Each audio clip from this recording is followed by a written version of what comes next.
Howdy everyone. It's me, the Lone Star Reactor. I'm back at it again.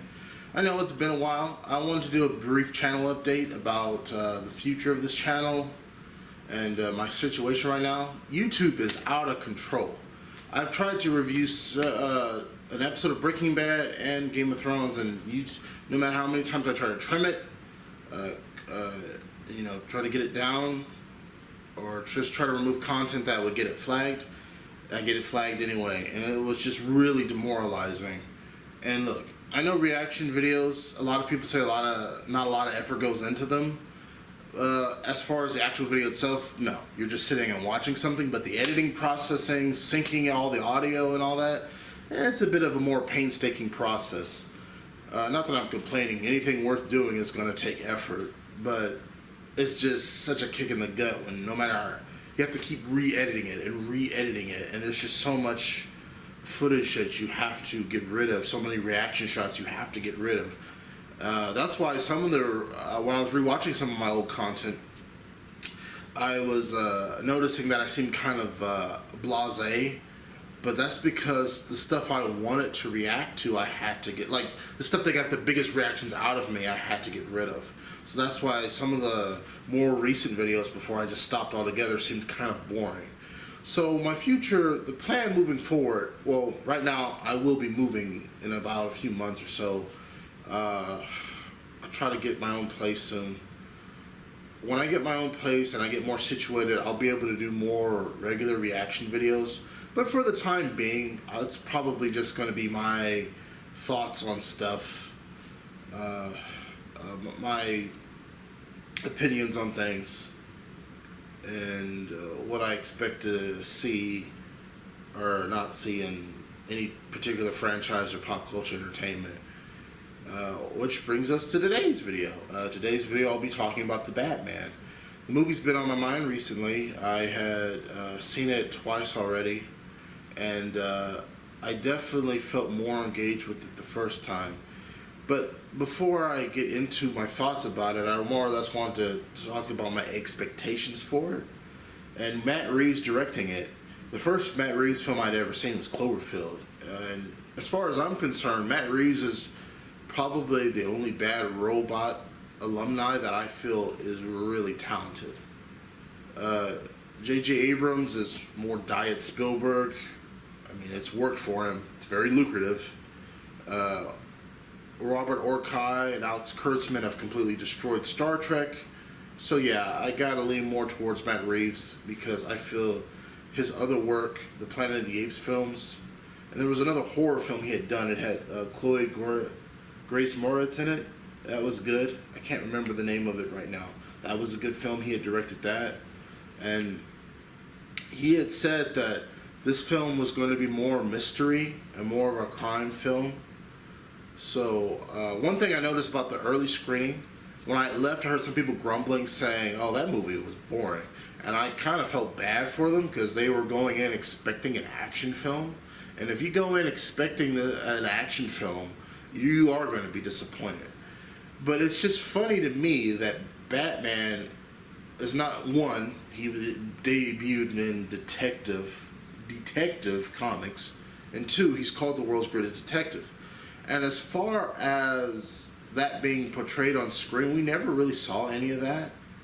We saw him analyze evidence, but nothing where it showed that he was had a methodical mind where he could just deconstruct stuff. Like even the Christian Bale Batman, he did this weird thing with the thumbprint on the bullet, and to me that just kind of came off as contrived, or the technology was doing all the work. Yeah, that was my expectations. I'll get into my thoughts in a moment, but my expectations for this film was definitely a more in the vein of Seven. And from the trailer, if you rewatch the trailer, there is moments that look directly out of David Fincher's Seven. In fact, the whole movie got me wondering what a David Fincher Batman would look like. Definitely have a much more sad ending, but that's what I wanted to see, is like, would this Batman movie deliver on the more noir aspects of Batman, the gritty detective And that leads into my thoughts about the movie. And yes and no. We do see him be a detective, but it's not. Let me put it this way. His detective work is very standard. It's not a lot of. I was hoping it'd be more psychological profiling, like he tried to figure out why this person did it. He was more or less reacting, and yes, that does happen in a lot of detective movies and shows. They're reacting to the perpetrator. But I was hoping it would really show that he could delve deep into the mind of this person and why they were doing it. And that aspect. The aspect of a detective who can psychologically analyze his adversary. I didn't really get that from this Batman. But he is a young Batman, and I did get the feel that, you know, the monologues he did in the diary, that felt very film noir. It just felt like a hard-boiled detective who happened to dress as a giant bat. And can we just talk about how this movie opened? The monologue in this movie matched with the visuals from the cinematographer. Can't remember his name right at the moment, but he did Dune, and just his visuals are amazing. And the way that it just illustrated that this is a really horrific city, but even the more horrific aspects of the city are terrified of Batman, and they don't even see him. It's like this unseen threat, like Jaws. Like, it's just this malevolent presence, but it's a malevolent presence in the working in the force for good. I like the scene where the robber came out, and he had that weird mask on, and he looked up at he was scared. He'd been spotted by the helicopter, but the helicopter just put a spotlight on him. The spotlight moved out the way, and he saw the signal. And I don't know who the actor is, but he had great body acting, great body language, because his whole demeanor just dropped, and he looked in the alley, and that was a great scene. I was like, wow, this guy's definitely killed someone, and he's about that life, but he's not about that life. He don't want to fight Batman. And that's what was so cool about this, is that I'm really kind of over origin stories, particularly with Superman and Batman, and I'll get into why later in the video. But I like how this world is already established, and I like how this Gotham looks. Up until this movie, my favorite Gotham was still the 1989 Batman. Not Batman Returns or the other ones where it got a little too whimsical, where it didn't actually look like a place where people lived. And the Nolan films just threw it in Chicago. And the Snyder films were close. It was a gritty look to the Snyder Gotham, but we didn't really spend a lot of time there. We may return, who knows? It's all up in the air at this point. But this Gotham really harkened back to the nightmarish Tim Burton aspect, but less whimsical. The 1989 Batman is really gothic, but there's more whimsical aspects to it. This one, it's like if someone took the Burton Gotham and filtered it through Nolan realism. It's a nice marriage of the two. I also like the chemistry between Batman and Jim Gordon, because Batman and Jim Gordon, in his early years, Jim Gordon was his Robin, basically. That was the guy he relied on to have his back in really tough situations. And the best part that established this was when Batman was being surrounded and interrogated by other cops. I guess I should warn of spoilers. Yeah, this is see, I haven't done this in a while. I should have led with that. There's going to be spoilers in this. I haven't spoiled the movie so far for anyone, but there was a scene where Batman was being cornered and interrogated by cops, and Gordon kind of looked like he was on the cop side, and his body language suggested he was giving, he was just running Batman down, but he was basically saying, you need to get out of here. And it was just great. It just felt like these guys had worked together for a while.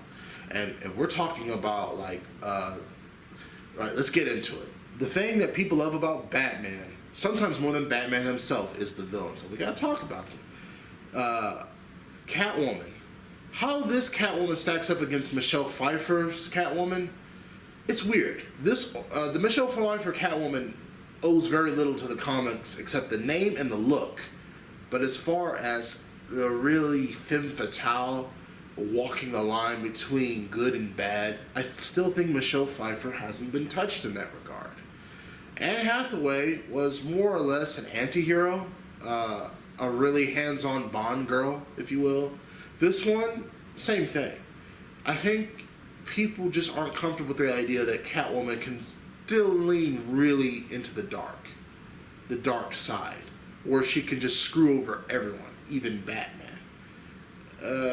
I think people are just more comfortable. It's kind of like the same thing happened with Harley Quinn. The female villains became so popular that people embrace the aesthetic and kind of abandon the villainy. Don't get me wrong, they still do questionable things, but that's all it'll ever be, is just questionable. Nothing where it's like, wow, this is a really, this person is really walking that line. So I didn't really get that from that Catwoman, but I did like her. She was a very throwback 1930s, 1940s love interest where she's got eyes for the hero, but she has her own agenda as well, and that's just a great throwback to that era where the female characters were interesting, which is interesting in of itself.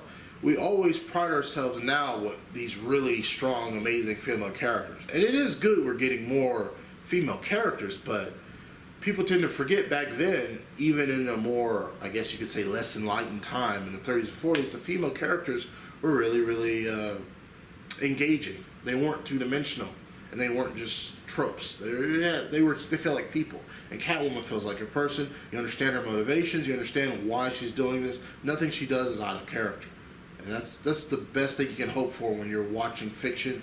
The character is acting the way that the movie is established them acting, and then that leads us into Colin Farrell. My God, I knew it. I knew he was going to knock it out the park. To think that this guy hammed it up as Bullseye, and then on 18 years later, he plays the Penguin. And he played in Dumbo with the Penguin. I wonder if Danny DeVito gave him any pointers, like, if anyone gets in your face, just bite their nose off. Which he didn't do. He should have. That would have been funny. Okay, maybe that wouldn't have been funny, but okay, in Batman Returns, that was funny to me because it just came out of nowhere. I got a sick sense of humor. As far as the Penguin goes, he definitely is the more grounded version of the character. He doesn't have trick umbrellas. He doesn't squawk when he talks. He waddles. There's a scene where he waddles, and the audience just cracked up on that scene. And yeah, you feel like this is an emerging mob boss, but he's actually more. He's more of just a suspect. I wouldn't even really call him a villain because a villain has agency.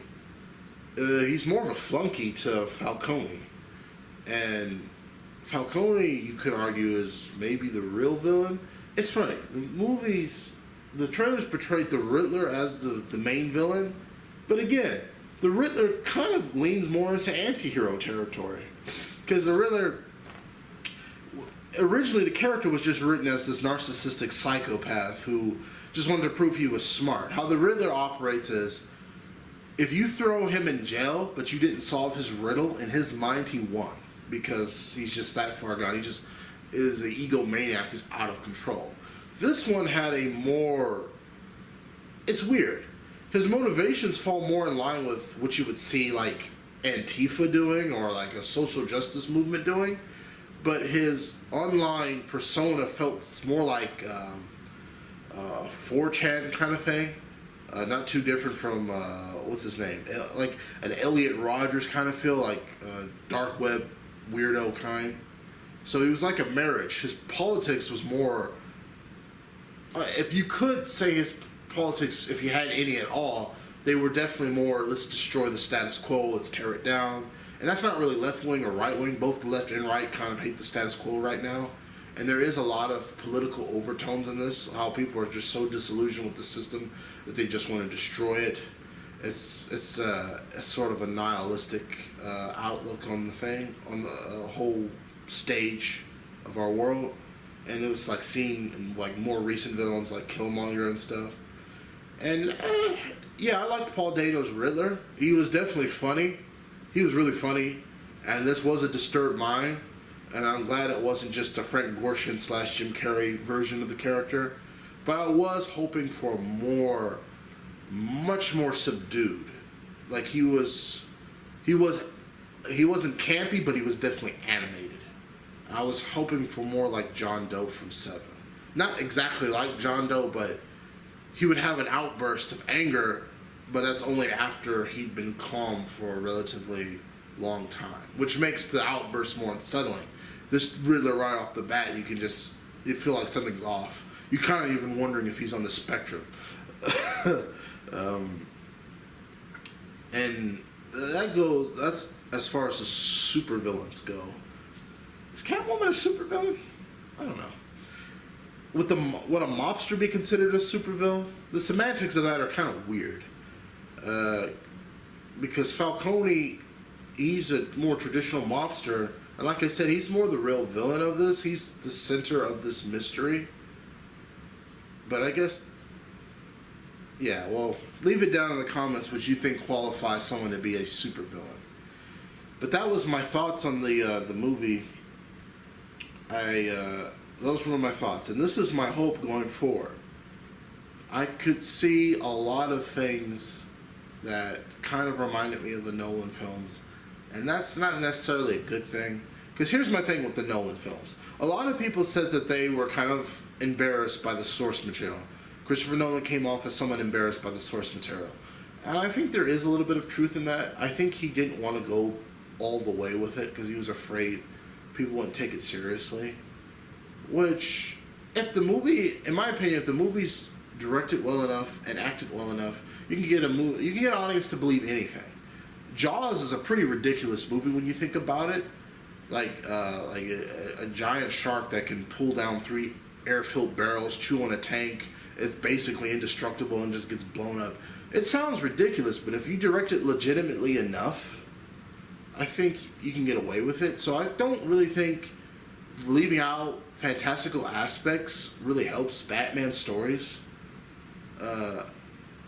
So that's why I'm a little nervous. My hopes for the future is they go the darker route, go the Dark Noir route, but not be shy of the more fantastical aspects of Batman. I definitely don't want to see the Joker again, and luckily I heard in an interview that Matt Reeves is not going to do the Joker again. And I think that's really good. Oversaturation, which is something I'll get into in a moment. But I would like to see a Mr. Freeze. And I heard Matt Reeves is going to try to incorporate Mr. Freeze, but I don't want a Mr. Freeze that's albino and he shoots liquid nitrogen. And he's not, it's just a gimmick. I want a Mr. Freeze that is cryogenically damaged. His DNA is cryogenically damaged. He needs to stay in the suit to survive, and he freezes people with a ray gun. I just want to see that, and I want it to be done legitimately and unapologetically. Like, I watched Batman the Animated Series, and the cartoon had a finesse and sophistication about it where it wasn't ridiculous. It was fantastical, but it wasn't ridiculous. Even some of the more sillier characters, like the Mad Hatter, it felt plausible. And that's the thing. I just want it to feel believable, not realistic. Because the artist of Year One, I forgot, Batman Year One, the artist of Year One says the more realistic you make superheroes, the less believable they are. Because at the end of the day, all this is silly. All this would not happen. If Batman was real, he actually did try to fight crime in our world, chances are he would probably be dead. Especially if we're considering that he would be using real world technology. That's my hope going into the future, is gritty, believable, but fantastic. And this isn't an impossible demand. I know it can be balanced. I know it can be done. I loved this movie. I loved the visuals, and I loved seeing Batman on the big screen again. I liked how Matt Reeves did it. I liked how it incorporated more to the character than just brooding and he's angry. He actually cares about the city, and that's really conveyed in this movie.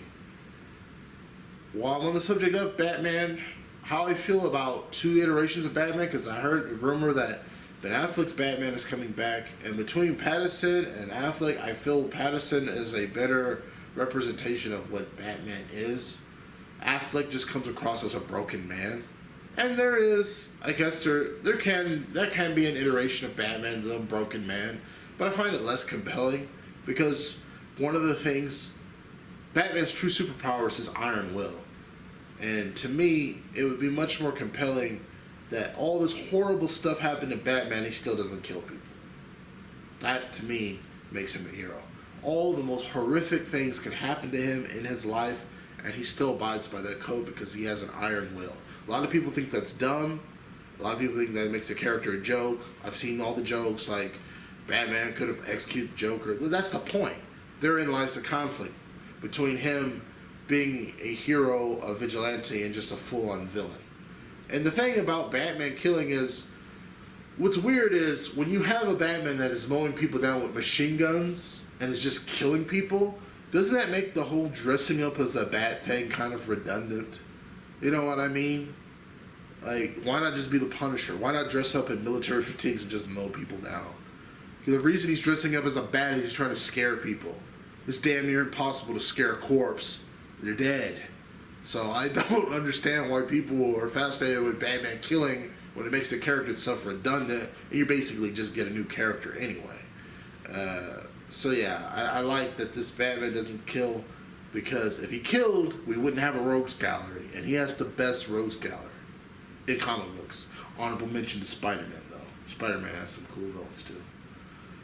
But that was just my comparison. But it's weird that we're gonna probably get 2 iterations of Batman, maybe even 3, because I heard rumors that Batman might show up in Superman and Lois. But the character is extremely oversaturated, and I feel that's one of the reasons this film may not have really grabbed the public's imagination like, say, the 1989 Batman and the Christopher Nolan Batman did, when the Batman movies were an event.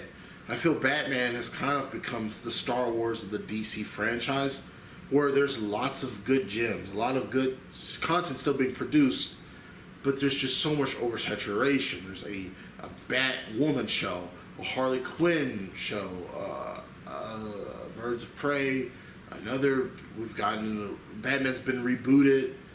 Let's see, he got rebooted in 2005, got rebooted again in 2016. That's just 11 years apart, and now he got rebooted again in 2021. That's 5 years after he got rebooted in 2016. So that's a lot of iterations in a short amount of time, and it's becoming sort of a blur for everybody. I think for the casual viewer, they're kind of having a hard time latching on. A lot of people say that, treat it like a comic book shop. You can pick up a more kiddie version of Batman, like the Adam West comic books that they have, or you can pick up the Dark Knight Returns. There's 2 different iterations. But the problem with this argument is most people don't read comics. And in the film medium, where people have, because of the MCU, they've really got addicted to continuity and it all feeling like a shared universe, it's going to be a little bit more trickier for people to latch onto the idea of getting invested in 2 different Batmans. And I really feel like that's the way to go. That's the more plausible way to go, because there's like 3 fandoms right now. There's DC fans, the Snyder fans, and casual moviegoers, and all of them have different expectations with these characters and where these stories should be taken. So that's as far as I go with oversaturation. One thing I will say is that as good as the fight scenes were in this movie, they weren't going to touch Batman versus Superman, the warehouse fight scene. That was the pinnacle of Batman action. And I know I'm kind of contradicting myself because he killed people there in that fight too. He kicked a guy in a grenade or whatever, and he was like stabbing people and stuff. And he threw a crate in the man's head and broke his head open. But body count aside, when it comes to just the visceral action, how it was shot. There's nothing that can, to me, there's no other fight scene that really touches that. Not even in the MCU. The Captain America fight scenes come close, but with the MCU films, it's just pure spectacle. That was raw, vicious fighting, and you can tell that this is a Batman that would strike fear in the hearts of anyone. Strike fear or bullets in them. One of the two. But yeah, that's my thoughts on the Batman. I might do a review on Ghostbusters Afterlife. I did react to the trailer, and I didn't watch the movie. And I'll let you know my thoughts on that, and really my whole relations to that franchise in general. But yeah, like, comment, and subscribe. Anyone still subscribing? Anyone still following my channel? Thank you for your dedication and your patience. I know you probably wanted me to react to Game of Thrones, and I still want to react to it. I was really getting invested in the show, especially as far as what's her name storyline. She's escorting. Well, I already forgot the names. She's escorting the son of Tywin Lannister. She's tall, she's got blonde hair, she played Captain Phasma. I was really interested in her story because she's a really interesting character. And she's very honorable. And there's a lot of storylines that I want to see fleshed out. So I still haven't seen it. I still haven't watched Breaking Bad. These shows are still talked about on the internet today. And I want to get in the loop. So, yes, those are my thoughts, and that's what you can look forward to in the future. Definitely more me talking about movies, but I will react to stuff eventually. Otherwise, I might just have to call myself the Lone Star Reviewer. And I'm kind of bad at reviewing. But yeah, those are my thoughts. Thank you.